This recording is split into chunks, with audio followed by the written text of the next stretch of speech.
Thanks for tuning in to this episode of the Resilient Advisor Show. My name is Jay Coulter, and joining me for this episode is Dana Cornell, the founder and CEO of Cornell Capital Holdings.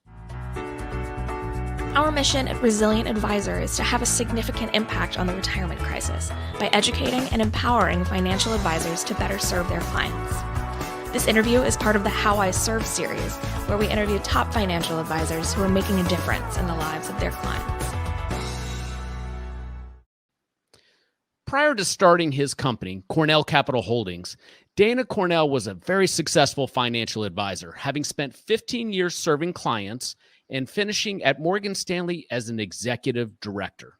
He was a certified financial planner and also held the prestigious SEMA designation. Dana left behind that career to pursue his passion in real estate. Dana, let's start with this. Why did you leave behind a very successful business to get into real estate?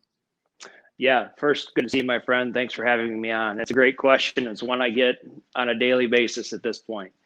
So, Jay, quite honestly, as I built my business at Morgan Stanley and we managed a large amount of assets for individual clients, I repeatedly heard the same things, which built the same frustrations. How can I get consistent returns to match a financial plan?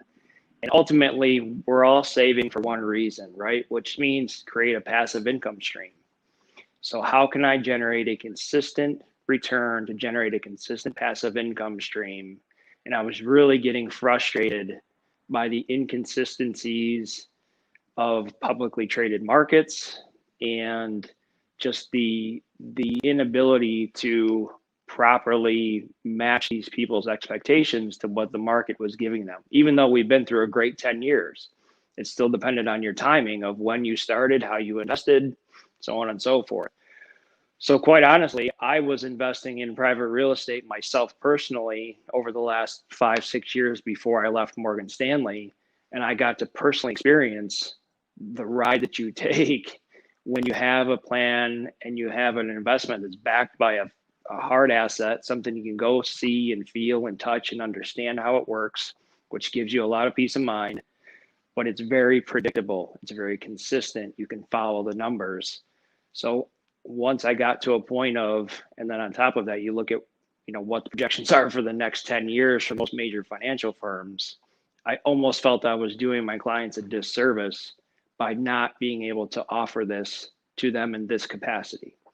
So it was my decision, because I'm truly client focused and I want to participate with them just as well as I do in this type of investment, that I needed to make a change for the best, move to really focus on what my passion is, which is truly being able to go deep, which it's not for all of your money, of course, but it is for the appropriate amount that can allow you to generate a consistent return and a consistent income stream that has a lot of tax efficiencies.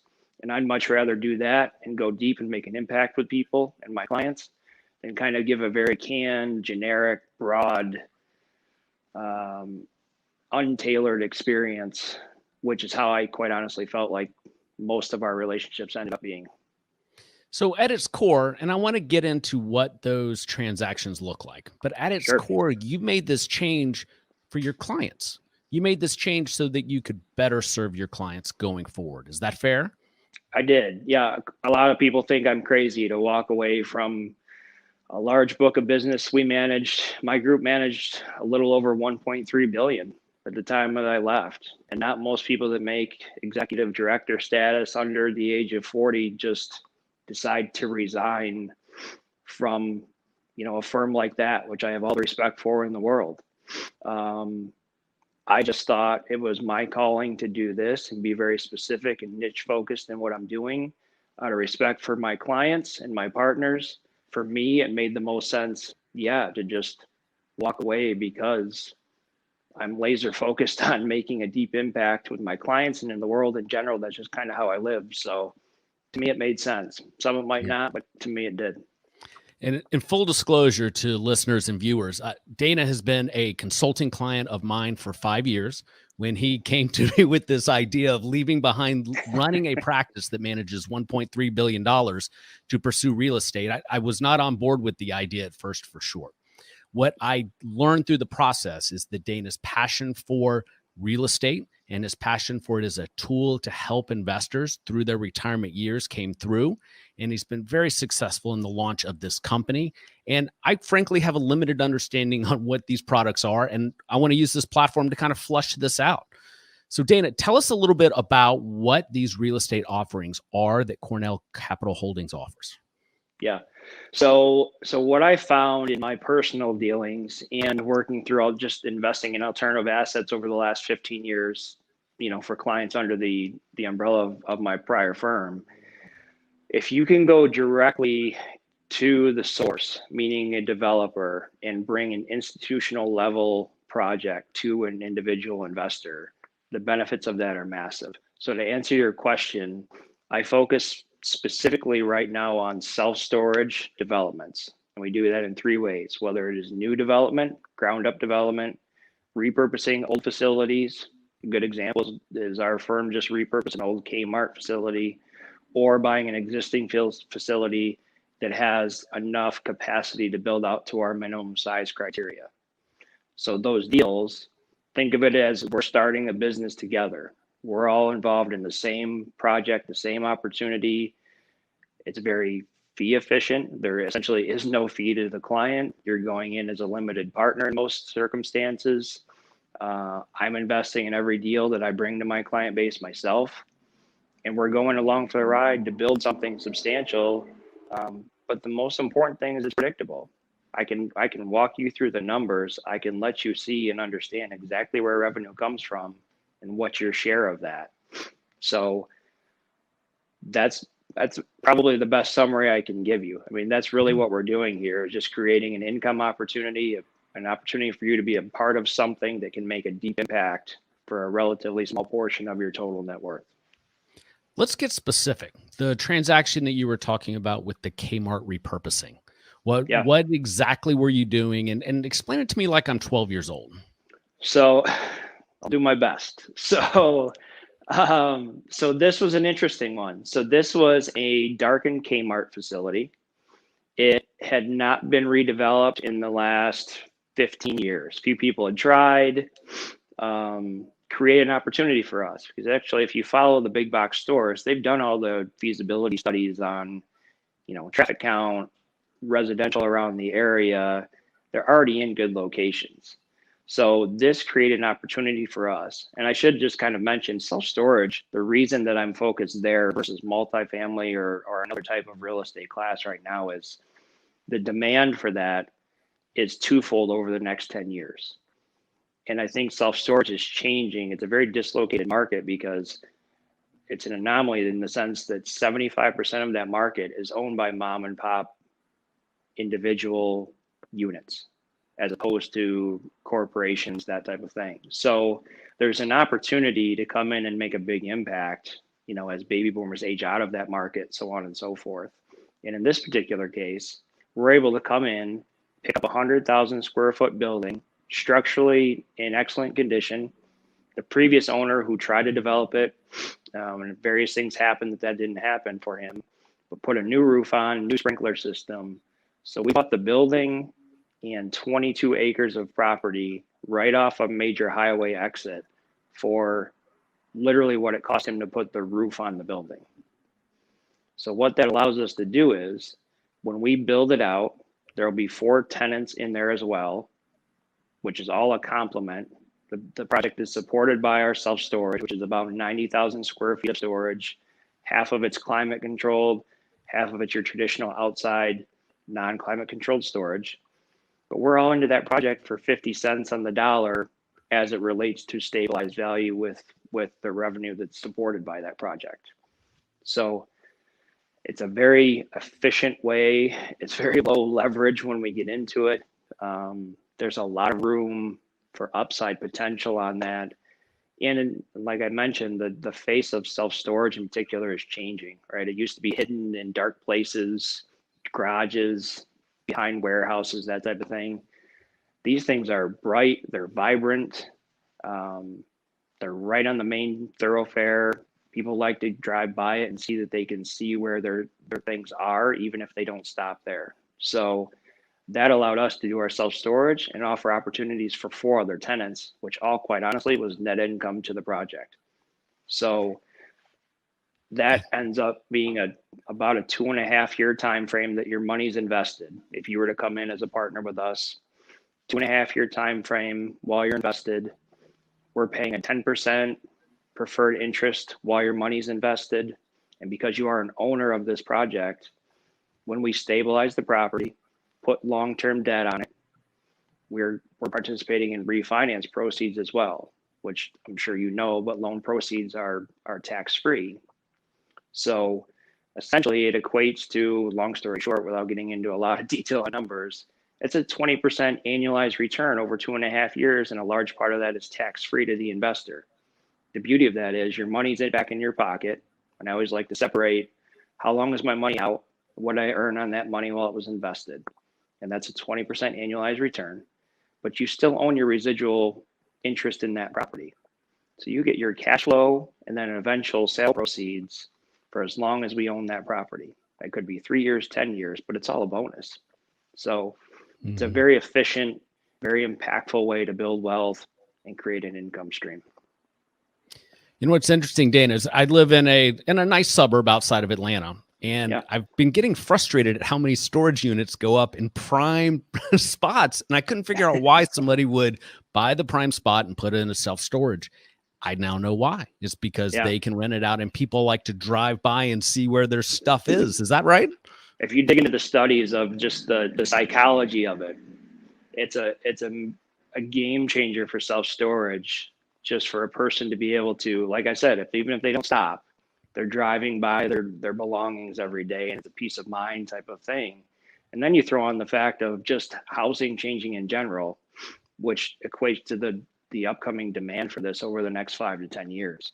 With baby boomers downsizing, younger generations not moving into single family homes, people just being more efficient in their space, it's a very cost efficient way to meet the needs of Americans, which like to acquire a lot of things, but not have a lot of living space, or at least a changing dynamic there. So it's a very efficient asset class. One of the things I love about it, and I researched it all different ways because I'm a risk manager by nature. One of the things that stood out to me, 2008, when we all know what publicly traded markets did, and I was on the phone with clients trying to coach them through a very nerve-wracking, to say the least, time, very scary time of people losing wealth and wondering, we all know long-term things rebound and come back, but you don't know when. And if you retire during that time period, that had an impact on you. Self-storage was down 4%, and only in the value of the building. Your cash flow never changed. So again, when clients are coming to me asking me for consistent returns, predictable income, I couldn't find a better vehicle to meet those needs. So that's why we ended up here. So Dana, this interview is part of the How I Serve series on the show, where top financial advisors come on and they talk about how they serve their clients. And this is clearly a differentiated story and unique to the other folks I've had on the show, as your focus is on the private markets. But generally speaking, when looking at an investment, a financial advisor looks at the old 4 Ps: performance, which we've talked about, philosophy, process, which we've covered, but people's really what makes the difference in the private space. Tell us about your team and how your team approaches deals. Yeah, great question. I think it's a huge differentiator, not only from my old world, but really from any of the other real estate companies that I've come in contact with that operate in this space. So myself, obviously, I kind of fit in a unique spot in the sense that I've been, you mentioned it, certified financial planner, certified investment management analyst. So when I come into this, I'm analyzing every deal just like I would if it was on a major firm's platform, to see track record, history, ability to pay, where did things go wrong? Most importantly, it's one of the first questions I ask any operator or developer. And I need to hear them because, of course, things will go wrong, things get delayed. That's just the world that is. So to answer your actual question, the team consists of myself, which everyone has heard my background at this point, CEO, Joe Evangelisti, builder in the Navy, 25 years of building, developing experience. I think what makes him unique is he's experienced every facet, from single family homes, new build single family, multifamily, and he really was the vision to put the self-storage team together about 2 years ago, seeing the opportunity and the need and the demand for this space in particular. That's complemented by our partner, Brian Brogan, who has a very similar story. Family construction business, was working with his dad when he was 8. That's a really interesting, pretty neat story. Came up all the way through, same way. Home builder, single family, owned thousands of homes that way, multifamily, and now kind of runs the operational side of the self-storage, which is called legacy developers. And the third pillar of that, somebody who I feel like we're fortunate to have on our team, is a gentleman by the name of Barry Sherman. Barry's architect by trade. He has only done self-storage developments for the last 30 years. So his knowledge and experience is unmatched, in my opinion. He's done over 100 of these facilities, all shapes and sizes. He designs, helps us overview pro forma financials, really helps us put the package and the design together, and blesses each project. So when you combine the 4 pillars of this business, specifically in the self-storage space where we're focused now, you really have 4 diverse backgrounds that all come together to build a very strong core team to, 1, produce a great product, and 2, help you make a good informed investment decision, which is key. So for podcast listeners and viewers, I'm pulling up Dana's website now, which you can find at cornellcapitalholdings.com. Dana, as we wrap this up, tell us a little bit about the client experience if they visit Cornell Capital Holdings and start to go through the process with you and your team. Yeah, I appreciate that. So oftentimes, a typical experience is someone will find our website or hear about us. You fill out your investor profile form, which is a very short form, just giving me a little bit of information about you, what you're looking to accomplish. And then you either book a call or a Google Meet directly with me, or if you don't, I call everyone back personally or my direct staff within 24 hours. That's really just comes from my old roots of getting to know the client, understand where you're coming from, what you're looking to accomplish, and then I'll let you know a little bit about what we do and what we have coming up, see if I can help you make a good informed decision. From there, we just build your confidence, build your investor knowledge on the projects that we have coming up, which we have about probably 3 to 4 every quarter. They do fill rather quickly, so it is first come, first serve. But once you're in my investor network, everybody has the opportunity to jump in. So I make myself available every day. I'm on the phone talking to clients, letting them know about projects, answering any questions, building their knowledge and confidence. And then once you decide to invest, you simply let us know, and we put you into our investor portal and walk you through the steps to do all the legal document review, which of course we'd like your counsel to review as well. Once you're comfortable with that, we sign an agreement, you go in as a partner with ours, and the rest is taken care of for itself. One thing to note, which I think is a little interesting, we do pay income monthly, which is pretty unique in this space. So our investors have really given me a lot of feedback, and that's something we took back to the group and said, hey, let's scratch quarterly, let's do it monthly. Seems to be a little more consistent and some positive feedback there. As the old saying goes, fast pay makes for fast friends. So that's right. Dana, I really appreciate you coming on the show. This has been one of the more unique episodes I've had, and definitely one of the most unique for the How I Serve series. It's a unique value proposition that you bring, and your story's unique, leaving a billion-dollar-plus team to come and work on projects that you feel best serve your clients. So for podcast listeners, please visit cornellcapital.com. That's cornellcapitalholdings.com.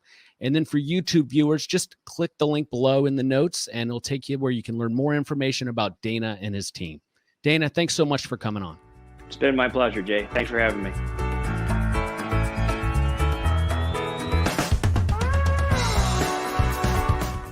Important information.